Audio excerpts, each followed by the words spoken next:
à tous et bienvenue dans ce 6e podcast. Aujourd'hui, vous l'avez vu au titre, on parlera de cinéma français. Pour rappel, c'est en 1895 à Lyon que le cinéma est né grâce aux frères Lumière. Depuis près de 130 ans maintenant, le cinéma n'a cessé d'évoluer et continue d'évoluer pour devenir celui que l'on connaît maintenant et que l'on connaîtra plus tard. Bref, revenons-en au vif du sujet. Qui n'a jamais craché sur l'entièreté du cinéma français après avoir vu une mauvaise comédie du genre ? Normalement, c'est déjà arrivé à tout le monde, ou en tout cas à beaucoup de monde, et c'est dommage parce que c'est pas le dernier Clavier ou Bourdon qui représente tout le cinéma français. La question est donc, le cinéma français est-il vraiment de la merde ? C'est dans ce podcast que je répondrai en vous prouvant que non, le cinéma français n'est pas nul et qu'il ne mérite pas d'être autant haï. J'espère même vous convaincre d'en découvrir plus si c'est pas déjà le cas, et de vous faire changer d'avis sur la question. Avant toute chose, j'aimerais préciser que je parle ici du cinéma français actuel, ou du moins très récent. Les grands cinéastes français du XXe siècle, comme Varda, Godard ou encore Demy, feront certainement l'objet de notre podcast, étant donné mon manque pour l'instant sur le sujet. Je vais maintenant vous donner une liste de 12 films français ou francophones que j'ai vus récemment, sortis entre 2020 et 2025, en commençant par les films récompensés. Je commence cette liste avec le film The Substance, sorti en 2024 et réalisé par Coralie Farja. C'est pas un film qui est passé inaperçu, parce que déjà c'est très original comme film, et aussi il a gagné plein de prix dans différentes compétitions, ce qui fait du film une des meilleures sorties de l'année 2024. Le cast est américain, mais la réalisatrice est française et la plupart des scènes ont été tournées en France. C'est donc pour ça que je l'ai mis dans ce top. The Substance est donc un film qui traite de body horror, donc ça veut dire de l'horreur corporelle. Donc c'est des gros plans sur des ouvertures de corps, des seringues, plein de choses comme ça. Donc c'est pas forcément un truc très facile à voir pour tout le monde, mais c'est vraiment une de mes meilleures séances de 2024 et certainement une des meilleures séances de ma vie, sachant l'état dans lequel je suis sorti après l'avoir vu. Je pensais même ne pas le revoir la première fois et finalement j'y suis retourné 2 semaines après parce que c'était tellement bien et marquant que je suis retourné au cinéma le voir. C'est vraiment un film original qui n'avait pas été fait auparavant et qui traite vraiment de vrais sujets. Ça dénonce une véritable cause et je trouve que c'est important de souligner, c'est que c'est pas un truc qu'on a déjà vu 10 000 fois quoi. C'est vraiment tout nouveau, tout neuf. Ça fait du bien quoi de voir de la nouveauté. Je conseille donc ce film aux amateurs d'horreur.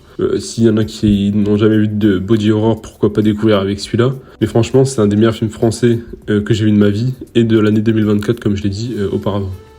Je continue cette liste avec le film Anatomie d'une chute, sorti en 2023 et réalisé par Justine Triet. C'est un film qui a gagné la Palme d'Or du Festival de Cannes en 2023. Encore une fois, c'est pas un film qui est passé inaperçu. Je le cite dedans parce qu'en vrai, c'est un film français qu'il faut vraiment voir. C'est un très bon film policier et thriller. C'est un film policier qui est exploité différemment d'habitude. Là, on suit toute la phase procès du crime. Et en fait, c'est vraiment une enquête tout le long sur l'anatomie d'une chute. Donc, pour ceux qui l'ont vu, vous allez capter.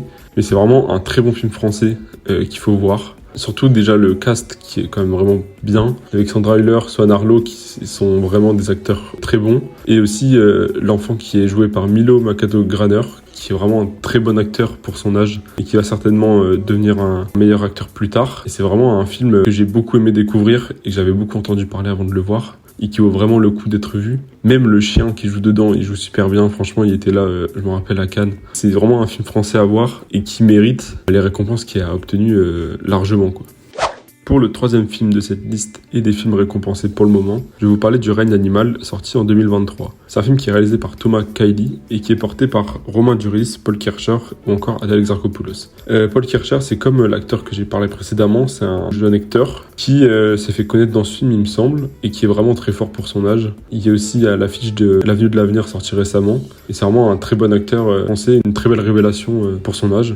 Le film, j'en attendais beaucoup. J'avais peut-être été un peu déçu en le voyant. Mais après ça, c'est propre à chacun. Mais c'est vraiment un très bon film français qui sort du lot, encore une fois. C'est un film fantastique avec des sortes de créatures. Et en fait, il y a une sorte d'amitié entre, du coup, ce personnage joué par Paul Kircher et les créatures. Et en fait, c'est vraiment spécial. Enfin, en vrai, faut accrocher parce que les créatures, elles sont un peu dégueulasses. Faut se l'avouer. Mais franchement, c'est un bon film français. C'est vraiment très bon à voir. Je le conseillerais plutôt pour les amateurs de science-fiction, l'aventure et du coup, le fantastique.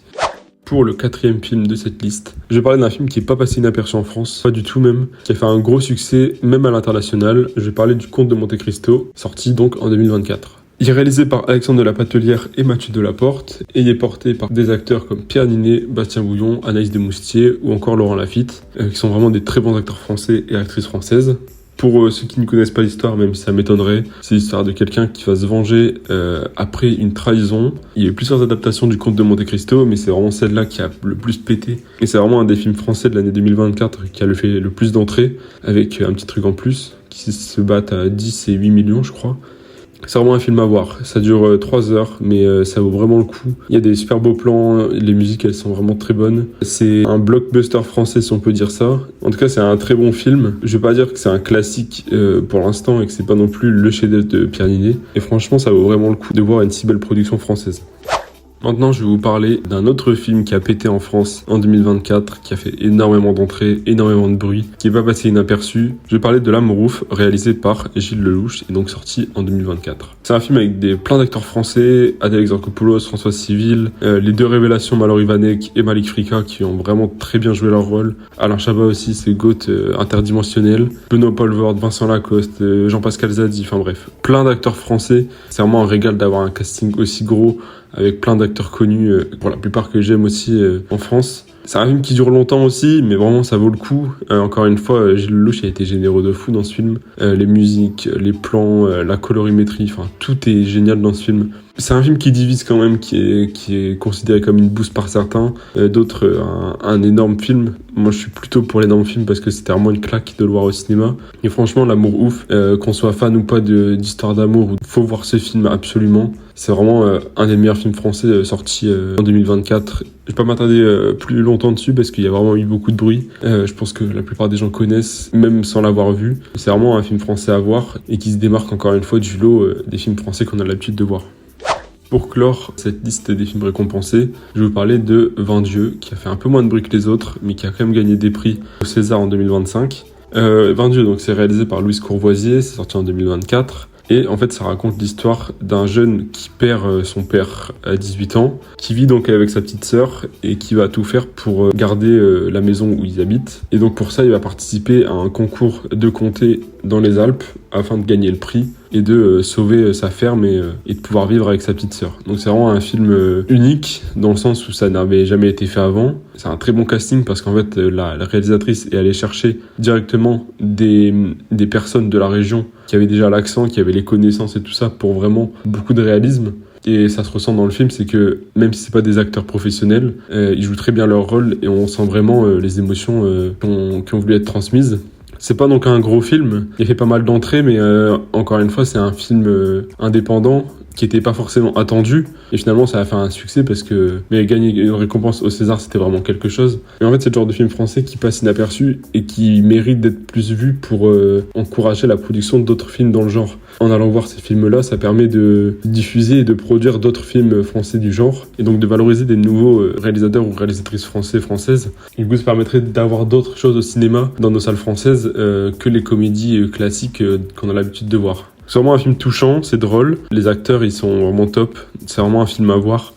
Je vais vous parler maintenant de 6 autres films français dont je voulais vous parler, qui sont cette fois-ci pas récompensés, mais qui valent le coup d'être vus et qui sont aussi bons que les précédents. Je vais commencer par Vermine, qui est sorti en 2023 et qui est réalisé par Sébastien Vanissek, je sais pas comment on dit, et qui avait été coécrit avec Florent Bernard, qu'on peut connaître sur YouTube sous le nom de Flaubert. Donc c'est un film d'horreur qui exploite notamment les araignées et donc la vermine. C'est un thriller horrifique donc, qui se passe dans un immeuble où en fait il y a des araignées qui se développent par centaines et qui prennent tout le contrôle de l'immeuble en fait. Ensuite donc l'histoire d'un groupe qui est dans cet immeuble à ce moment-là et qui est du coup encerclé par toute cette vermine, les araignées, enfin c'est vraiment, il y a toutes sortes d'araignées, de migales et tout. Ce qui est fort c'est que dans ce film il y a des vraies araignées qui ont été utilisées pour le tournage, c'est pas que des effets spéciaux et c'est vraiment très fort de pouvoir maîtriser des araignées en tournage, sachant que c'était avec des professionnels pour encadrer ça. C'était une vraiment très belle découverte, notamment il y a Théo Christine dedans qui est un très bon acteur que j'ai découvert dedans. Même étant pas fan d'horreur, le film il m'a vraiment beaucoup plu. Je pense qu'il m'aurait fait plus d'effet si je l'avais vu en salle quand il est sorti, mais je regrette pas du tout de l'avoir vu et c'est vraiment une très belle découverte.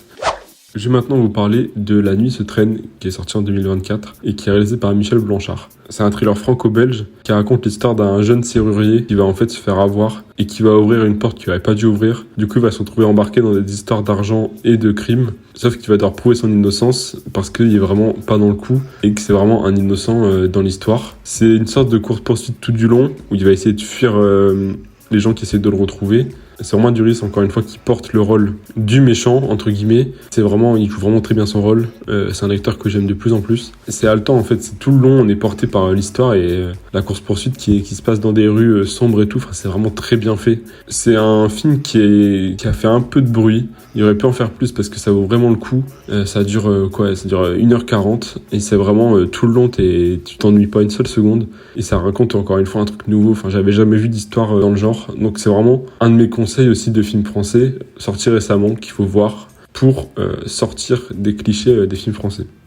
Pour le 9e film de la liste, je vais vous parler de Monsieur Aznavour, un biopic français sorti en 2024, réalisé par Grand Corps Malade et Mehdi Edir. Alors c'est un film qui a quand même fait du bruit parce que Aznavour, c'est pas n'importe qui en France. C'est un chanteur qui a un énorme patrimoine musical et qui est encore très écouté maintenant. Pour ma part, je l'écoute assez régulièrement, c'est un artiste que j'aime bien. Je connaissais pas vraiment son histoire et le fait de voir un film sur ça m'a tout de suite plu. Le film il est vraiment très bien fait, notamment grâce à Tahar Rahim qui porte donc le rôle de Charles Aznavour, qui s'est vraiment donné à fond dans ce rôle, qui s'est investi plusieurs semaines et plusieurs mois pour ressembler au plus à Aznavour. Alors pas forcément physiquement parce qu'il y a de l'IA qui a été utilisée, il me semble. Mais au niveau de la voix, c'est entièrement lui qui chante. C'est pas une cover de Aznavour qu'ils ont remis dessus. C'est vraiment bluffant le fait de reproduire la même voix que Charles Aznavour. J'ai trouvé ça vraiment fou de pouvoir ressembler autant, n'étant pas un sosie vocal à la base. Le fait de changer sa voix pour parler et chanter comme Aznavour, j'ai trouvé ça fou. J'avais même vu en interview que la famille de Tahar Rahim en avait marre parce qu'en fait, même chez lui, il parlait et chantait comme Charles Aznavour pour être encore plus dans le rôle. Donc c'est vraiment fou le fait de s'investir autant dans un rôle pour un film. Et vraiment, c'est une très belle découverte, Monsieur Aznavour. Le temps, je l'ai pas vu passer. Il y avait quelques petits soucis, je m'en rappelle, mais c'est vraiment un très bon film français et un très bon biopic, parce que les biopics sont rarement très bien faits. Mais alors là, c'était vraiment une belle découverte et une belle expérience de découvrir ou de redécouvrir des musiques de Charles Aznavour dans une salle de cinéma. Maintenant, je vais vous parler de Ma mère, Dieu et Sylvie Vartan, sorti cette année et réalisé par Ken Scott. Alors cette fois-ci, ça raconte l'histoire d'un homme qui s'appelle Roland, qui est né avec un pied beau, donc un handicap à la naissance. Et en fait, sa mère va tout faire pour le protéger et ne pas opérer de grands changements sur son corps. Donc c'est un enfant qui va rester chez lui pendant une très longue partie de sa vie, étant donné qu'il peut pas marcher correctement. Il va à chaque fois être à genoux ou traîner au sol. Et en fait, c'est un enfant qui va beaucoup écouter Sylvie Vartan, donc une chanteuse française.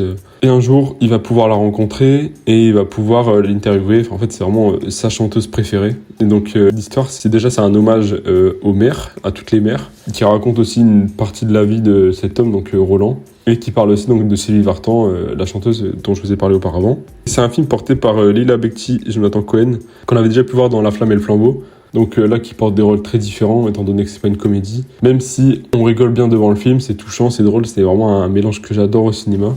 Le seul bémol du film, c'est une IA qui a été utilisée sur Sylvie Vartan, donc qui est une chanteuse qui est plus très jeune maintenant. Et dans le film, il y a une scène d'interview où on voit sa tête de face qui est modifiée avec une IA et qui rend vraiment dégueulasse à l'écran. Tous les gens qui ont vu le film s'en sont rendus compte et c'est vraiment le bémol du film, sinon ça aurait été vraiment bien. Mais c'est dommage d'utiliser l'IA alors qu'il aurait pu y avoir des techniques pour ne pas voir sa tête actuelle, parce que ça fait vraiment tâche dans le film et c'est dommage. Mais c'est vraiment un très bon film français aussi, encore une fois. Jonathan Cohen qui sort de sa zone de confort. C'est un acteur qui fait beaucoup de rôles comiques qu'on voit d'habitude. Et là, c'est vraiment bien de le voir dans un rôle plus sérieux et plus investi dans le sérieux. Maintenant, je vais vous parler de Boîte Noire, un film qui est sorti en 2021 et qui est réalisé par Yann Gozlan. C'est un film qui est porté par Pierre Ninet et André Dussolier. Pierre Ninet qui joue le rôle d'un analyste de talent dans une affaire de crash d'avion. Et en fait, son rôle, c'est d'écouter les bruits pour savoir ce qui s'est précisément passé. Donc c'est déjà un métier très cible et très restreint, parce qu'il faut vraiment avoir une très bonne audition. Et lui va se rendre compte qu'il y a un bruit qui n'a pas été entendu et qui pourrait tout changer dans l'histoire et dans l'enquête de ce crash d'avion. Il va donc essayer de convaincre les autres qu'il s'est passé quelque chose qui a été mis sous le tapis, ou du moins qui n'a pas été découvert. C'est un thriller qui est vraiment bien. Pierre Ninet, c'est un acteur français, maintenant tout le monde sait qu'il est trop fort. C'est un film qui mérite peut-être d'être plus vu et plus entendu. J'ai vraiment bien aimé le découvrir. Et pareil, du début à la fin, c'est entraînant, on a envie de savoir ce qui se passe. La fin, pour moi, parfaite, rien à dire. C'est vraiment une très belle découverte et c'est un film français qu'il faut vraiment voir. Ça sort encore une fois du schéma ou du scénario qu'on a l'habitude de voir au cinéma français. pour le dernier film de cette liste et du podcast, je vais encore parler d'un film avec Pierre Niney. Pierre Niney, c'est un acteur que vraiment j'adore et que j'aime beaucoup. Là, c'est un film qui est sorti en 2023, c'est Le Livre des Solutions, qui a été réalisé par Michel Gondry. Ça raconte l'histoire d'un homme qui veut réaliser un film, mais qui est assez compliqué à suivre et à comprendre. On n'arrive pas vraiment à le cerner, et ça se ressent vraiment bien dans le film, parce que Pierre Niney, il est vraiment très fort, et il est assez indescriptible dans ce film. Il est compliqué à comprendre, mais le film, il reste vraiment très bien pour autant. C'est vraiment une perf que j'ai vraiment trouvé bluffante et qui est vraiment très forte. Le Livre des Solutions, ouais, c'était vraiment un film qui avait quand même fait parler de lui en 2023. Moi, j'ai beaucoup aimé, mais c'est vraiment aussi un des films de Pierre Niney qui montre son talent en acting. J'arrivais pas à cerner le personnage de Pierre Niney dans le film, tellement qu'il est compliqué à comprendre et à suivre. C'est drôle, c'est touchant. C'est vraiment, comme je l'ai dit plus tôt, un combo que j'adore au cinéma. Encore un film français qui mérite d'être plus entendu et qui mérite d'être plus vu que les comédies dont on a l'habitude de voir depuis quelques années maintenant. Le podcast est maintenant terminé. J'espère que cette liste, elle vous a plu, qu'elle vous a permis de découvrir des films dont vous n'avez jamais entendu parler avant. Même si j'ai parlé de beaucoup de films sortis récemment et des gros succès, je pense que c'était nécessaire de mélanger un peu les deux pour parler à tout le monde. N'hésitez pas à me dire si vous avez des films français qui méritent d'être vus ou alors des films qui sont pas assez cités. Donnez-moi vos recommandations. Moi, ça me ferait très plaisir de les découvrir. Et j'espère aussi vous avoir changé la vision du cinéma français. Même si des mots tout seul, ça vaut pas grand-chose. Allez découvrir des films français. Ne résumez pas le cinéma français qu'aux 20 comédies françaises qui sortent par an et qui prennent toujours les mêmes acteurs. Le cinéma français, c'est vraiment très large. Il y a des films qui méritent vraiment d'être découverts et qui permettraient aussi, comme je l'ai dit avec 20 Dieux, de permettre à d'autres réalisateurs et producteurs de faire d'autres films du genre et qui permettraient de remonter aussi la notoriété et la réputation du cinéma qu'on a en France. Encore une fois, n'hésitez pas à vous abonner à mon Letterboxd ou à aller voir mes reviews. Tous les films dont j'ai parlé dans ce podcast, je les ai vus et je les ai notés sur l'application. N'hésitez pas aussi à aller sur mon Instagram SML Productions ou à mes autres réseaux où je poste du contenu assez régulièrement. C'est toujours un plaisir de parler de cinéma dans ce podcast. Franchement, ça fait du bien de pouvoir partager sa passion une fois par mois sous cette forme-là. Et j'espère que ça vous plaît vraiment et que les recommandations que je vous ai faites vous serviront maintenant ou plus tard. Donc n'hésitez pas à me dire, même en message privé, si vous avez bien aimé tel ou tel film. Ça me ferait vraiment très plaisir de savoir ça.